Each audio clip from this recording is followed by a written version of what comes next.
Well, what do you know? I'm doing the old pals act with David Withers because the last time I saw you was 2 years ago. That's right, yeah, 2 years ago at the awards dinner. Yeah, and you were working at the time in the States for... Yeah, Textron. I was president of Jacobson back You then. were yeah, and then you came back home to the UK. You've had a year out, and lo and behold, you're managing director of Iseki now. That's right. Yes. So I took 2017 off. Did a little bit of consulting and a few bits and pieces, but fundamentally did nothing to do with like the industry or machinery or anything like that. And that was quite good, kind of decompress, take a bit of time off, and obviously we had to kind of unwind everything from the States, remove back into the UK. So we got all that done, and then about autumn of last year, Iseki were interested in me setting up a company for them here in the UK.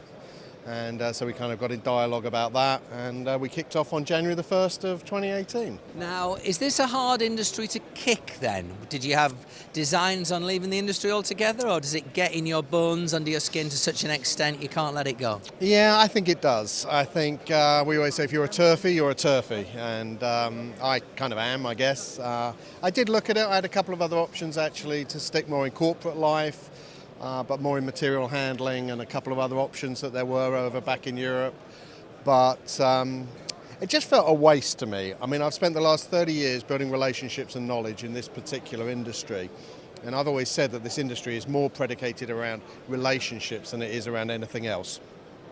People buy off people, and they buy off people that they trust and know and have spent time with over the years. And so it just felt a waste for me to kind of give all that up and go and do something completely different with forklifts or, something else. So when this came up, I'd actually known the Japanese guys, the Iseki owners, for 30 years, and we've traded together for 25 of those. And so it felt like a very comfortable thing for me to do. I would have always struggled to go as well, to stay in this industry and go sell against the company that I worked at for 24, 25 years, because I felt my name was too associated with that particular brand. Yeah. Whereas this is a company that I have been associated with for 20 plus years. And really what we've done here is just set up a new company that is completely focused just on this particular brand and this range of products. And the market has responded really positively to that. Well, you add credibility to that, of course, having, had that link with them and having been in and around the industry for so long. I mean, it's a glorious array behind you. What have you got here? What's your sort of core range? Yeah, I mean, I'd say the two unique features, if you think about mowers and tractors as two kind of different separate areas, when it comes to mowers, the one thing with Iseki products is that they will cut and collect in the wet. Now, there's a bunch of machines you can look around here that say they cut and collect, blah, blah, blah. They will cut and collect, as long as the conditions are right. These things will cut and collect in unbelievable conditions. And so, How so? How have you been able to tame that technology and tame that particular problem? What's gone into that? Yeah, it's funny how it goes. So Iseki, obviously a Japanese company, they started off building rice harvesters and rice planters. Incredible, clever little machines. Wow. In Japan. And then they moved into tractors and more conventional agriculture, as we Westerners would see it. But one of the things you have to do on those rice harvesters is to kind of lift the whole axle, rear axle, up higher in the ground because you're running in these paddy fields. Well, it is that actual technology that enables us to lift the rear wheels, particularly on a machine like that one over there. Now, which one are you referring to there? So if you, actually, do you want to walk over here and I'll good. kind of show Hey, you don't this, you be 'cause too this good is- at TV presenting. No, I'm not having you doing that. Never done it before. Come on. So the big thing here is, if you look at this product, normally you'd expect the axle to run between the rear wheels, wouldn't you? But actually it doesn't. The axle is right up here. And then there are just chain cases that go down. What that means is the gap between the rear wheels, if you like, between here and here, which is where the grass is going to go to get into this big box at the back, that is hugely wide because we've lifted that axle up out of the way, and that's exactly the same way that they do it on the rice harvesters and the rice combines we've done on this particular product.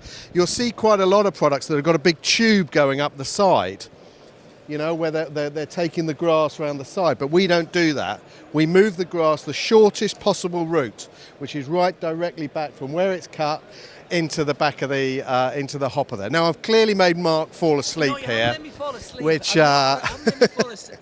You haven't made me fall asleep. I'll tell you what you've done. I was just I was so happy and impressed. That didn't break my neck. I was so happy and impressed that you just took over and told us all about that. Yeah. Are you happy sharing that technology with competitors? Sure, I mean, everybody can see it. I mean, anybody could do it. It's not patented or anything, but it's just something that's in the DNA of Iseki, and we've been able to take that, they've been able to take that and move that over into this particular difficulty that people have, which is collecting wet grass, and give us a great solution for that. So that's really, if you like, our USP on our mowers, is that just awesome cut and collect in the wet.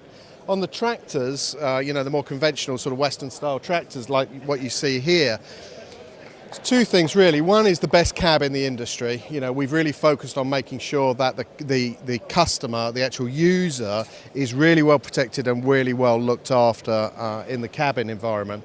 And then the other thing is, for the size of tractor and for the horsepower of the tractor, we get a tremendous amount of lift at the rear end.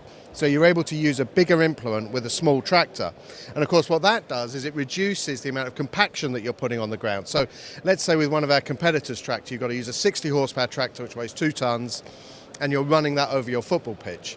Well, probably with us you may only need to use a 40 horsepower tractor which only weighs 1 ton and a bit, and therefore you're putting so much more less weight down on those areas. So they're kind of our USPs. Really good power to weight ratio on our tractors, and then just awesome cut and collect in any conditions really on all the mowing equipment. And that's really what we sell on. David Withers, what an absolute waste it would have been if you hadn't returned to this industry. What a pleasure to see you.